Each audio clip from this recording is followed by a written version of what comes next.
میرے محترم دوستو، ہمیں کچھ خیر کی توقع تھی کہ شاید پی ڈی ایم کی تحریک سے وابستہ مسلم لیگ نون کچھ تو عقل سے کام لے گی۔ آج انہیں ہمارے مساجد کے ائمہ کو 10,000 روپے سے خریدنے کی کوشش کر رہی ہے۔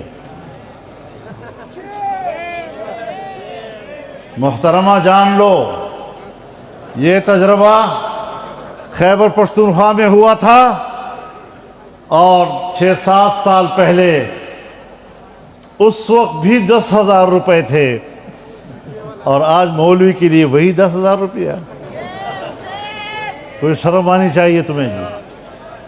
یہ 10,000 روپیہ اس اسٹیج سے میں پورے مکاتب فکر اور تمام مدارس کی طرف سے آپ کے منہ پر مارتا ہوں اور کوئی مولوی صاحب نہیں کرتا۔ تاج و تخت ختم نبوت، قائد ملت اسلامیہ، نعرہ تکبیر۔ تاج و تخت ختم نبوت، قائد ملت اسلامیہ، نعرہ تکبیر۔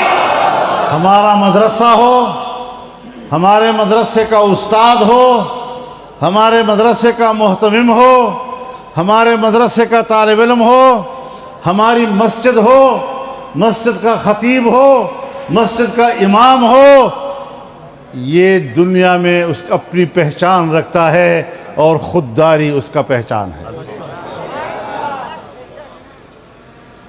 ہماری پہچان یہ ہے کہ ہم نے اس نظام کو اور اس تحریک کو جاری رکھا ہے تو سرکار کی مداخلت اور اس کے پیسے کے بغیر جاری رکھا ہے۔ اور ہم واضح طور پر اعلان کرنا چاہتے ہیں، واضح طور پر اعلان کرنا چاہتے ہیں کہ دینی مدارس میں آپ کی مداخلت کو قبول نہیں کیا جائے گا۔ تم نے تو تاریخ میں دینی علوم کو ذبح کیا ہے۔ انگریز کے زمانے سے لے کر 78 سال تمہارے یہ سب کے سب دینی علوم اور مدارس کو ذبح کرنے کی تاریخ ہے تمہاری۔ آج بھی ہم اس کو آپ کے حوالے کر دیں، آپ پر اعتماد کر دیں؟ ہمیں آپ پر کوئی اعتماد نہیں ہے۔ تمہارے ہاتھ میں جو مدرسہ لگا وہ اسکول بن گیا، تمہارے ہاتھ میں جو دارالعلوم لگا وہ کالج بن گیا، اور آج وہاں کوئی دینی علم موجود نہیں۔ اس طرح کے تجربے تو ہم مزید روز روز نہیں کر سکتے۔